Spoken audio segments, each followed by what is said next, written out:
കോഴിക്കോട് 2 വർഷമായിട്ടും പൂർത്തിയാകാത്ത സർക്കാരിന്റെ പുനരധിവാസ പദ്ധതിയിൽപ്പെട്ട് ദുരിത ജീവിതം പേറുകയാണ് 17 ആദിവാസി കുടുംബങ്ങൾ. 17 വീടുകളിൽ ആകെ 4 എണ്ണമാണ് പൂർത്തിയാക്കിയിരിക്കുന്നത്.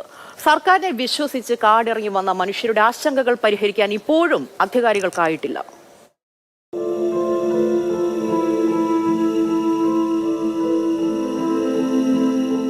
ഇവിടെ പണി പൂർത്തിയായിട്ടില്ല. ഇത് കണ്ടില്ലേ, നിങ്ങൾ കണ്ട ഈ പണി പൂർത്തിയാതെ കിടക്കുന്ന വീടുകൾ. ഇത് പൂർത്തീകരിക്കാൻ ഇത്ര സമയമെടുക്കും. എന്താ ചെയ്യുക? ഇതൊക്കെ നമുക്ക് ഇത് പിന്നെ ഈ വാർത്തകളൊന്നും പുറത്തെത്തിക്കാൻ ആരുമില്ല. നമ്മുടെ കാര്യങ്ങൾ ആദിവാസികൾ വീട്ടിൽ കിടന്നുള്ള അവർക്ക് നിർബന്ധമില്ല. ഞങ്ങൾക്ക് 25 സെൻറ്റ് തരാമെന്നായിരുന്നു അന്നത്തെ വാഗ്ദാനം.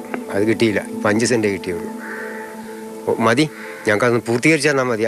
ഇത് വേണ്ട. ഇവിടെ വെള്ളം കിട്ടൂല എന്നുള്ളതൊക്കെ അറിയണേ പിന്നെയാണ്. വെള്ളം ഇവിടെ കിട്ടാൻ പ്രയാസമാണ്. ഇവിടെ വന്നാൽ ഇത് പണി തുടങ്ങിക്കഴിഞ്ഞപ്പോൾ ഇവിടുത്തെ നാട്ടുകാർ മൊത്തം പറയുന്നത് ഇവിടെ വെള്ളം കിട്ടൂല കുടിക്കാൻ. നമ്മളെ പറഞ്ഞു പറ്റിച്ചവർ. അപ്പം അവർ തിരിഞ്ഞു നോക്കണില്ല. പ്രളയഭീതിയെ തുടർന്നാണ് 2019 ചുള്ളിയകം ഉന്നതിയിൽ നിന്ന് കൂടരഞ്ഞി പഞ്ചായത്തിലെ പനക്കച്ചാലിലേക്ക് 17 കുടുംബങ്ങളെ മാറ്റിപ്പാർപ്പിക്കാൻ അന്നത്തെ കലക്ടർ ഉത്തരവിട്ടത്.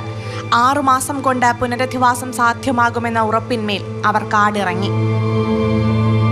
അവിടെ ചെറിയൊരു ഉരുളുപൊട്ടലും കാര്യമൊക്കെ ഉണ്ടായിരുന്നു. അവിടെ ഞങ്ങൾ കയറി പോണ വഴിക്ക് തന്നെയാണ്, വീട്ടിൽ കയറി പോണ വഴിക്ക്. ആ ഉരുളുപൊട്ടൽ കൊണ്ടാണ് അവിടുന്ന് ഈ കലക്ടർക്കൊക്കെ വിവരം കൊടുത്ത് അങ്ങനെ വിവരമൊക്കെ അറിഞ്ഞ് അവരെല്ലാവരും വന്നു.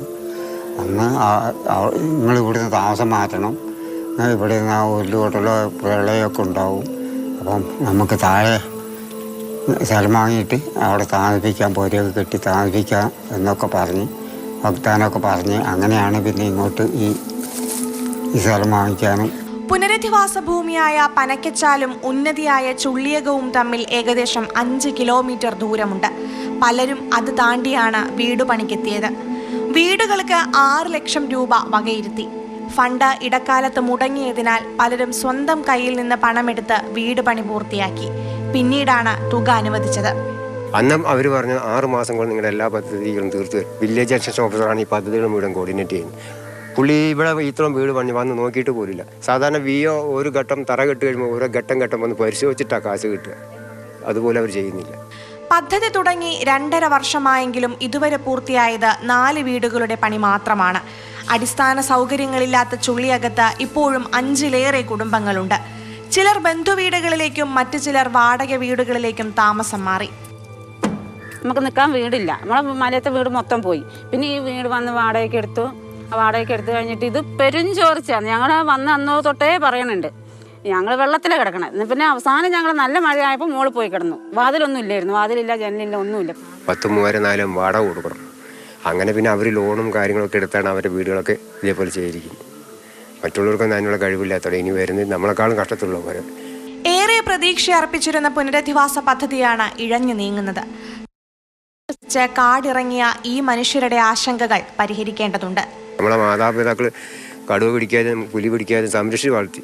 അവരോടൊന്നും നീതി കാണിക്കാൻ നമുക്ക് കഴിഞ്ഞില്ല. നമ്മുടെ കാരണന്മാരൊക്കെ മരിച്ച് മണ്ണടിഞ്ഞു പോയി. അവർക്കൊരു സൗഭാഗ്യം ഉണ്ടായിട്ടില്ല. നമ്മൾക്ക് അതേ അവസ്ഥ തന്നെ ഇപ്പോൾ.